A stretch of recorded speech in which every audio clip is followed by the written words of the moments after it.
Hi guys, nandito kami sa labas kasi ang ganda ng weather. May araw pero yung hangin presko. Yung pag dumampi sa balat mo medyo malamig. Kaya ayan, nandito kami sa labas. And then si Ada nagpa-practice magbike kasi binilhan siya ng daddy niya. Hi baby! Tsaka nagdadamo-damo din ako kanina. Ayun, nagpapahinga ako. May chika ako guys.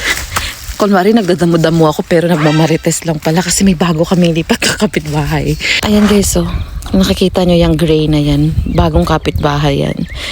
Tiniliver yung bahay nila, I think mga Thursday. Usong-uso yan dito guys, yung ganyang bahay, yung prefab or yung manufactured house, kagaya ng bahay namin. Ito guys, yung bahay namin, ayan. Ang tawag dyan, manufactured house. Usong-uso yan dito sa US kapag may lupa ka sarili and then ayaw mo nang magpa-construction kasi mag-aantay ka pa.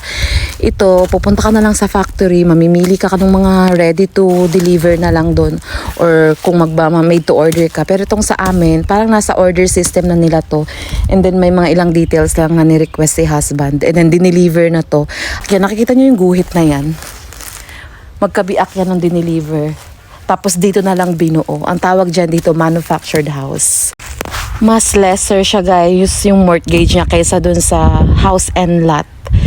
Ito kasi bahay lang pero yung lupa sa amin na kaya medyo less siya. Ang kagandahan dito guys, kapag lumipat kayo ng ibang city or ibang state due to job request or business needs, pwede mo siyang ipabuhat ulit or ipa-deliver kung saan mo siya nabili. Magbabayad ka na lang ng extra. Naka-install yan sa ilalim pero madali lang siya tanggalin kapag gamit yung pang-machine talaga na pang-manufactured house na pang-tanggal. So ayun lang, na-share ko lang, usong-uso yan dito sa US.